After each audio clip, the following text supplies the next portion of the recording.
Welcome to the Learning for Legacy show with me, your host, Afam Onyenakala. This is all about the concept of making generational wealth understandable, practical, and accessible. I'll be exploring a range of topics and sharing conversations, interviews, and more. Because what good is building wealth if we don't build the people?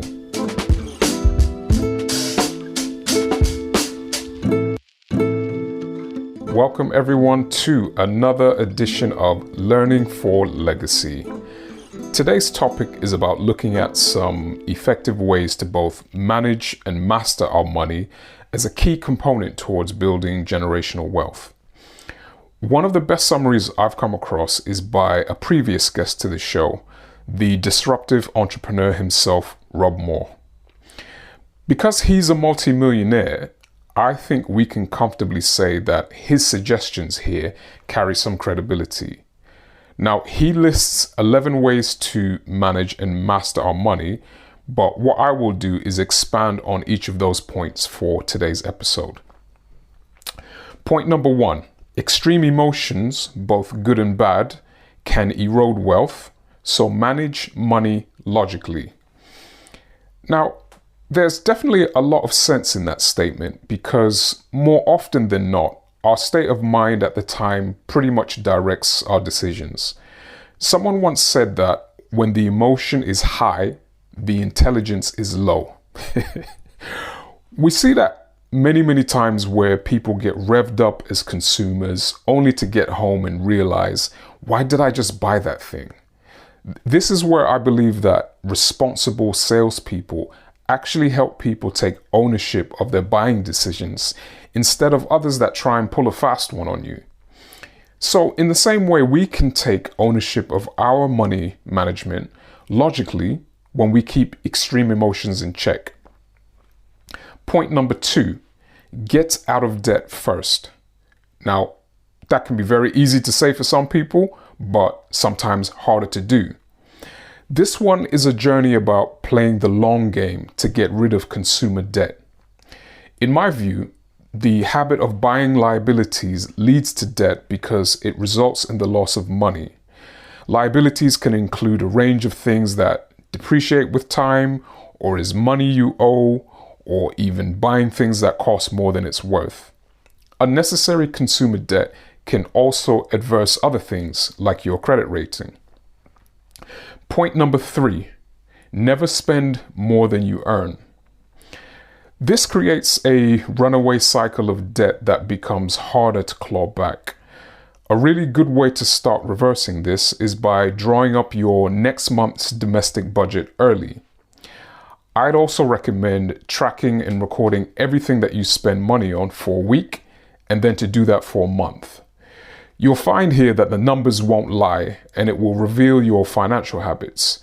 And as you do a review, it will help you to regulate impulsive spending. Point number 4, save a target percentage of your income and increase it over time. So by implementing step 3 and using a domestic budget, it now becomes easier to create disposable income by either increasing your income or by decreasing your expenditure. Because keeping a financial record of your spending gives you an indication of your financial habits, it's from here that you can determine which areas need strengthening. Point number 5, max out your tax-free savings every year. Now, this will vary from country to country, but within the UK, we have a tax-free savings vehicle known as an ISA, or an individual savings account. Now, this allows you to save up to £20,000 tax-free for the 2021 to 2022 tax year. Money can be put into one of the following 4 types, which include cash ISAs, stocks and share ISAs, innovative finance ISAs, or even lifetime ISAs, which can help you save for your first home. It's also possible to get a junior ISA for children under 18. Point number 6, invest in assets that pay a passive income that you invest back into assets. So Just to recap, assets are anything that can bring an income to you. Therefore, these can include an investment that promises a return or an entity that makes money for you. So, for example, something created once, such as a song or a book or any other type of intellectual property that pays a royalty, is a passive income asset. Point number 7, set up a SANT bank account. This is short for money you S, that's money you save. A for and, N for never, and T for touch. So this is money you save and never touch.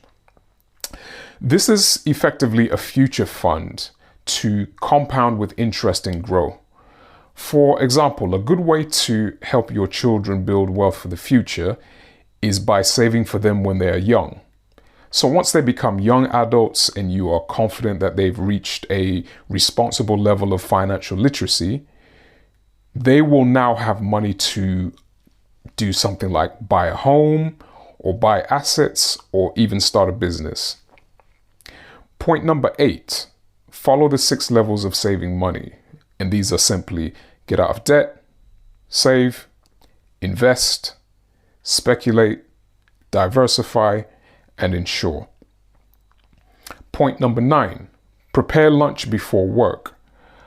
So for some people, this will save almost £90 a week in the UK. And it will not only save money, but it can also contribute to a healthier lifestyle. Point number 10, don't buy clothes, gadgets, or fripperies for a year. Now, this may sound hard, but the sentiment here is don't buy unnecessary items during this period. Remember, you're trying to build something for the future. So only buy liabilities from passive income, which preserves your cash. Point number 11, take some risks. Now with this is all about taking some calculated risks, but also have the downside covered. Now, a great acronym I've come across by Kevin Wheeland is the GOLD acronym, where G is for gains, the profit gains you've made from an asset or investment. O is for off the table. You take these gains off the table. L is for lock, where you now lock in those gains to now be used elsewhere. And D is for diversify, where you invest those gains into another asset of your choice. So remember, with all these points, you're not in a race with anyone else. You just have to get things in place a step at a time to be able to run your own race. Till next time, stay great.